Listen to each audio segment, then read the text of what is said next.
Ողջույն իմ սիրելի հետևորդներ, այսօր շատ համեղ ժուլեն եմ պատրաստել և բաղադրատոմսով կիսվելու եմ ձեր հետ։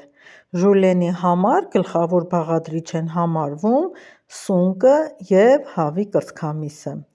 Տապակի մեջ կարագ ենք ավելացնում և կտրատած սոխ լցնում, սոխեռած ենք անելու։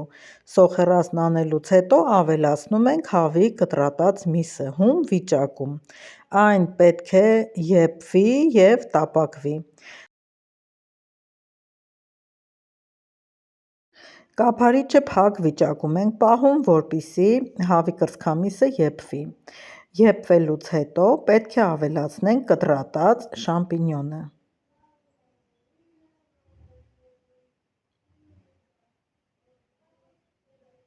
Շամպինյոնը ավելացնելուց հետո մի լավ խառնում ենք և կափարիչը փակում, թողնում, մինչև սունկը իրենից հյութ դուրս տա, որպեսզի հասցնի եփվի։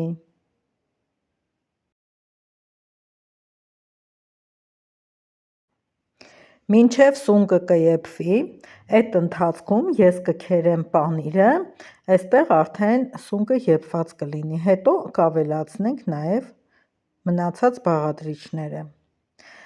Պետք է վերցնել հալվող տեսակի պանիր, որ տեսակը որ կլինի ձեր ձեռքի տակ, դա էլ կարող եք օգտագործել։ Այստեղ պանիրը քերելու եմ խոշոր և մանր, խոշոր քերված պանիրը կավելացնեմ հենց տապակի մեջ, իսկ մանր քերված պանիրը կավելացնեմ ափսեների մեջ։ Ահա տեսեք, երկու տեսակ քերեցի, վերջացրեցի։ Հիմա պետք է տապակի մեջ ավելացնեմ աղը։ Շատ աղ չանեք սիրելիներս, որովհետև վերջում երբ ավելացնենք պանիրը, աղի չստացվի ձեր ուտեստը։ Այստեղ ավելացնում ենք 2 ճաշի գթալ լիքը ալյուր կամ 3 ճաշի գթալ ոչ բլրակով ալյուր, մի լավ խառնում ենք, որպեսզի ալյուրը տարածվի և մի փոքր խտացնի տապակի զանգվածը,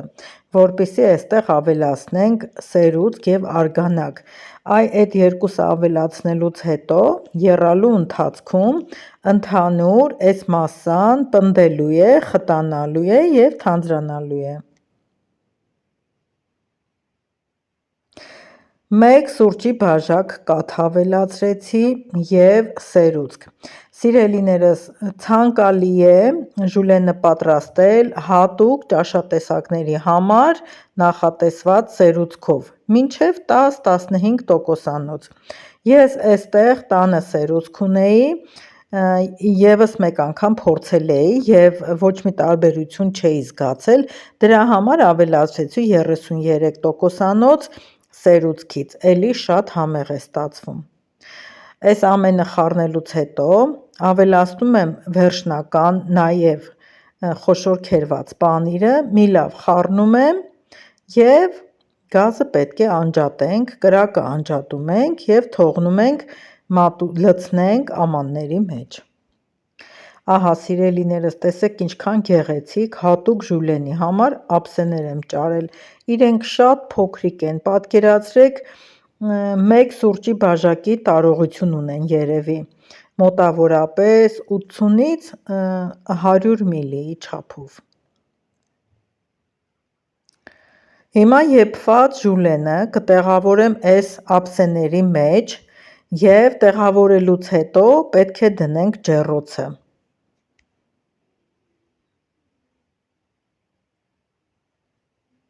Այնքան էլ քիչ չի տեղավորվում, բավականին ժուլեն տեղավորվում է այս փոքրիկ ափսեների մեջ։ Մատուցումը շատ գեղեցիկ է, շատ սիրուն է։ Ես կոնկրետ հենց այս տարբերակն եմ սիրում, որ առանցին ամաններով են եփում ու մատուցում։ Ահա սիրելիներս, ունեմ նաև ջերմակայուն, հրակայուն ափսե։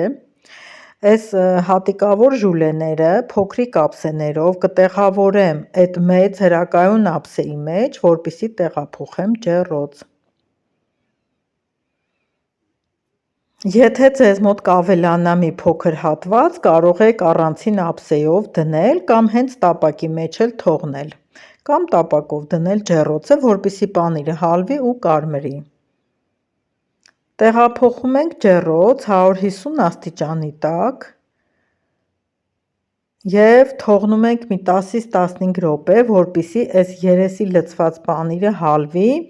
իջնի ներքև, երեսն էլ կեղև կապի պանիրի։ Մանր անցքով քերեցի, որպեսզի և այս ամանների վրա տեղավորելը հեշտ լիներ պանիրը և մի փոքր շատ կարողանայի տեղավորեի։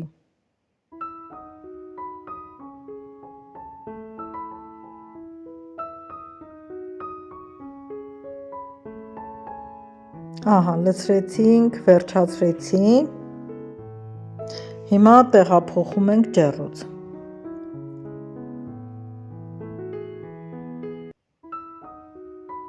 Շատ գեղեցիկ է, հենց նույնիսկ մինչև ջեռոց տեղափոխելը իրենք տեսքով շատ գեղեցիկ են։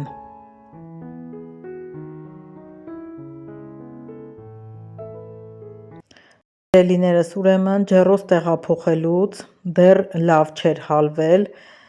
մեր հոսանքները անջատվեցին և ամբողջական այդ տապակը դուրս հանելը չկարողացա ձեզ ցույց տամ, թե այդ ամբողջը ինչքան գեղեցիկ էր, բայց այստեղ մի փոքր մաս ձեզ ներկայացնում եմ հետո, երբ արդեն լույսերը տվել են, նորից տեղափոխել եմ ջեռոց, որպեսզի դուք վերջնական տեսքը տեսնեք։ Ահա, սիրելիներս, վիտամիններով հարուստ, գեղեցիկ, իսկական հյուրերին հյուրասիրելու համար նախատեսված ուտեստ է, փորձեք, շատ լավ է ստացվում, շատ համեղ է ստացվում, երբեմն պետք է, որ թեկուզ տան համար, տան անդամների համար գեղեցիկ մատուցմամբ ճաշատեսակներ ներկայացնենք և հյուրասիրենք մեր տանեցիներին։ Տեսքով շատ գեղեցիկ է, շեշտեցի, որ շատ համեղ էր, նույնիսկ այն մարդիկ, ովքեր չեն պատկերացնում, որ սա կուտեն, սերուցքը կօգտագործեն կամ կուտեն ճաշատեսակի մեջ, ասեմ շատ համեղ է, հանգիստ փորձեք և կտեսնեք։ Իսկ իմ ալիքում կհանդիպենք հաջորդ նոր վլոգում։